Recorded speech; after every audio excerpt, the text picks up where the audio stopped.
Twitter bans Proud Boys chairman again. More unpersoning by corrupt, biased media monopolies. This is the video version of this webpage here, which has all the links to all the sources. Scroll down, see the link below in the description. Enrique Tarrio, the chairman of the Proud Boys, will be on Titans of Liberty at 10 p.m. Eastern Time, March 13th, 2019, to talk about the latest step down the slippery slope of unpersoning him by corrupt, biased social media monopolies. See the webpage version of this video for links to that. Behind the Iron Curtain, the communist governments would erase people from history. Orwell wrote this into his book 1984 when most of the West was still praising Uncle Joe Stalin because the Soviet Union helped to defeat Stalin's rival for world domination, Hitler. You know the whole enemy of my enemy is my friend thing? Well, that's how everybody felt at that time about the Soviets. Most Westerners had no idea about the horrors of the communist world, but Orwell knew because, like the few of us who don't go along with the herd, who aren't led to believe, who do not obediently believe what we are told to believe, he looked deeper than the mainstream media and paid attention to what actually happened.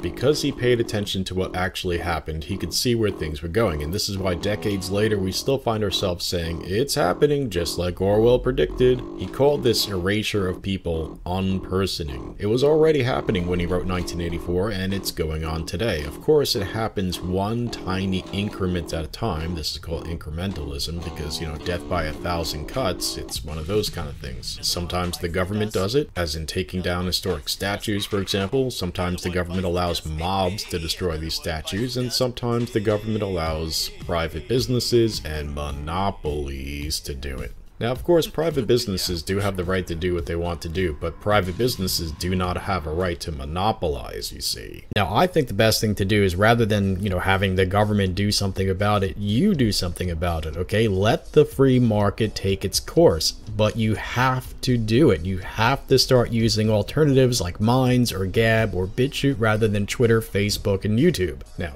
Chase Bank, who allegedly helped the Nazi Party to pilfer the accounts of Jews during the Third Reich, has recently been closing the accounts of people who engage in wrongthink, to use another term from 1984. Joe Biggs, Martina Mercado, and Enrique Tarrio, the chairman of the Proud Boys, have all announced that Chase Bank has closed their accounts. See our videos titled Financial Unpersoning, Joe Biggs and Enrique Tarrio, Proud Boys head, and More Financial Unpersoning, Martina Mercado, Joe Biggs, Enrique Tarrio, and Laura Loomer, in which I report that Tarrio told me that Chase Bank finally gave him a reason for closing his account, and in so doing they acknowledged that it was for political reasons. Of course, social media monopolies like Facebook and Twitter have been censoring and unpersoning people due to their political biases for a while now. Political biases that these companies demonstrably have. To use a term from one of them, they're engaging in manifest observable behavior. Twitter's bias was poignantly pointed out recently by Tim Pool when he appeared on Joe Rogan's podcast along with Twitter's CEO and I guess his apologist or his lawyer, whatever the hell, you know, the head of the trust and safety team, an Orwellian term by the way, trust and safety,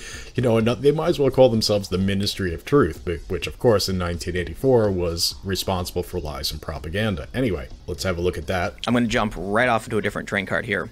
Has law enforcement ever asked you to keep certain people on the platform even after they violated your rules? Not that I'm aware. So then this, you know, to the next question pertaining to bias, you have the issue of Antifa versus the Proud Boys and Patriot Prayer. And Twitter permanently excised anyone associated with the Proud Boys, Antifa accounts who have broken the rules repeatedly, branded known cells that have been involved in violence, all still active.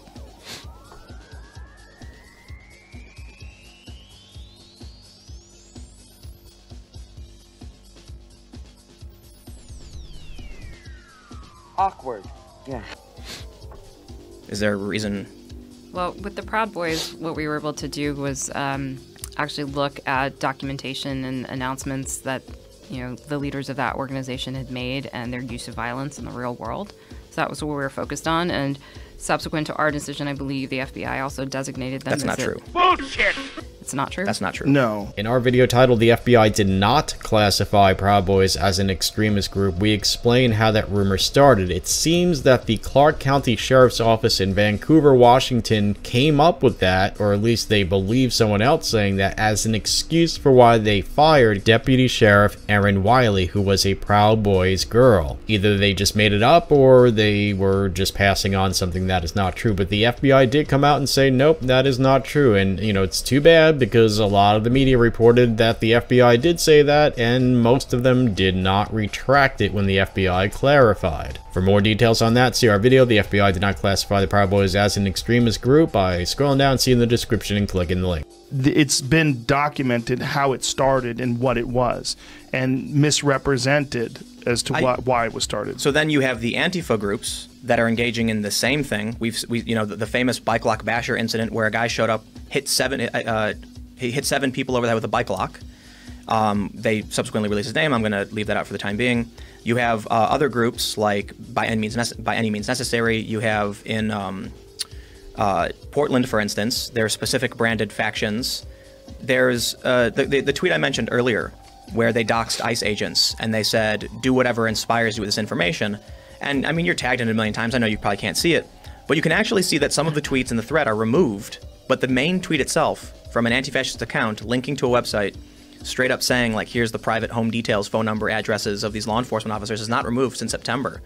So here's what you end up seeing is, again, to point, I think one of the big problems we have in this country is the media, because it was reported that the FBI designated Proud Boys an extremist group, but it was a misinterpretation based, a sheriff wrote a draft saying, the FBI considers them to be extremists. The media then reported hearsay from the sheriff, and the FBI came out and said, no, we never meant to do that. That's not true. We were just concerned about violence. So the Proud Boys all get purged. But then you have Antifa branded cells. Like, what I mean by that is they have specific names, they sell merchandise, and they're the ones showing up throwing mortar shells into crowds. They're the ones showing up with crowbars and bats and whacking people. I was in Boston, and there was a rally where conservatives were planning on putting on a rally. It was literally just like libertarians and conservatives. Antifa shows up with crowbars, bats, and balaclavas with weapons, threatening them. And so I have to wonder if these people are allowed to organize on your platform. Are you concerned about that? Why aren't they being banned when they violate the rules?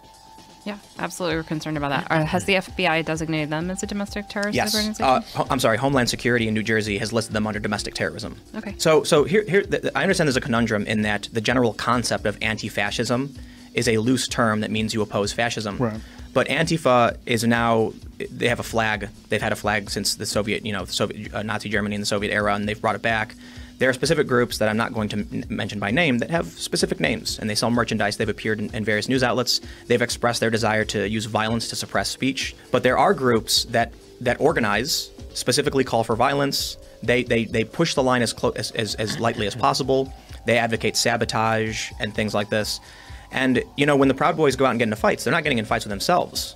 They're, and I should point out that they decided to call for violence based on Antifa calling for violence.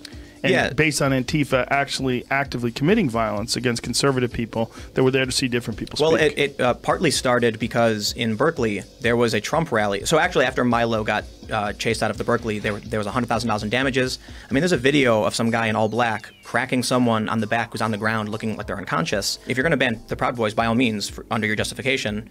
But if you look at a specific channel that's got 20,000 followers that cheers them on, right? These are people who throw mortar shells into crowds. Isn't that advocating for, terrorism, incitement to violence? Yeah, absolutely.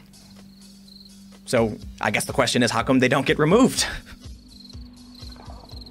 Well, in the past, when we've looked at Antifa, we ran into this decentralization issue, which is we weren't able to find the same type of information that we were able to find about Proud Boys, which was a centralized, leadership-based documentation of what they stand for. But absolutely, I mean, it's something that we'll continue to look into. And to the extent that they're using Twitter to organize any sort of offline violence, that's completely prohibited under our rules, and we would absolutely take action. Bullshit.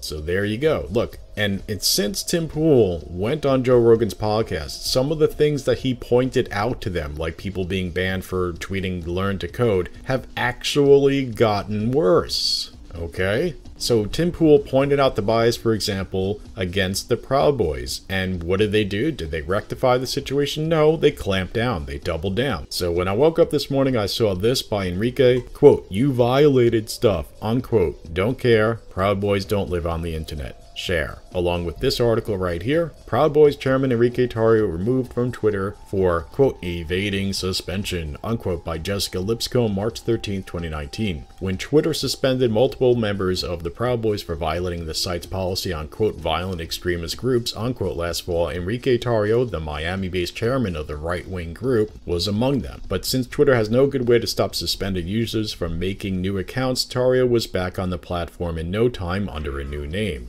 The fact that Tarrio had started a new account was pretty much an open secret, but it wasn't until Tuesday, days after he tweeted threats to report undocumented immigrants to federal agents, that Twitter suspended him again. Ooh, he threatened to do something that is perfectly legal, I guess. Whoa. The Proud Boys leader tells New Times he received an email explaining that he'd been removed for, quote, "evading suspension," unquote. Bullshit. That's bullshit!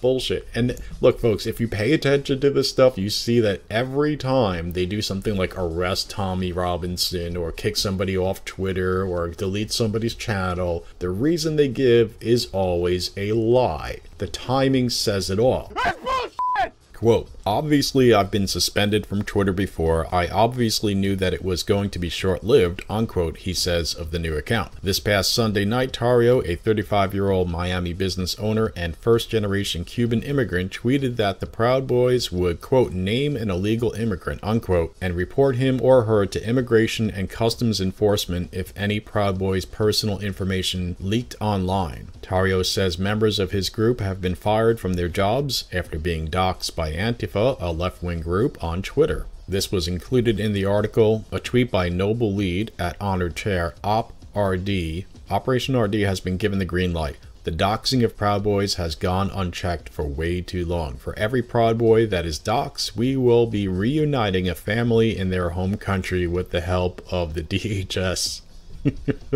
It's a win-win situation. Don't believe us? Test us. And you can see the meme says, "Tired of being doxxed? Okay, but your enemies aren't tired of doxing you. We have to give them a reason to stop. But the cowards know we can't dox them. From now on, every dox, lying article, and fake hate crime we get blamed for has a consequence." You know what they say, there are consequences to free speech. Yeah, well, here we go. "We will name an illegal immigrant that we personally report to ICE and track his status for every incident. We publish it in the magazine."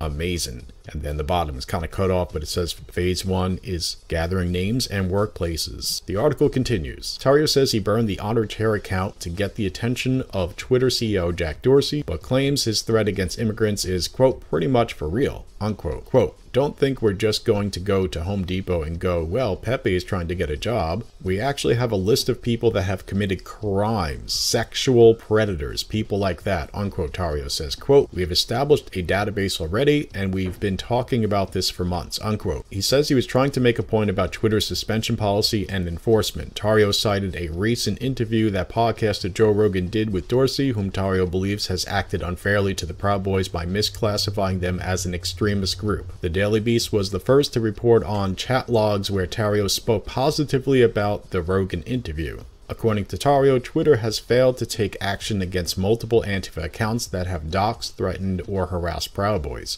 Actually, that's according to many people who have well documented this fact. Quote, "I'm trying to get the message out to Jack, like, this is going on your platform. You deleted us because of a fake news story, but allow these people on your platform who are actually doing damage to people's lives," unquote, Tarrio says. Quote, "We post memes, we hurt people's feelings, but we're not hurting people in real life," unquote. Members of Proud Boys have been arrested for multiple violent acts. And folks, I'm going to break from the article here for a second. If you have been paying attention to, well, reality, almost all the time it's because they're defending themselves or other people from attacks by Antifa, okay? It's defensive action to protect people from offensive action.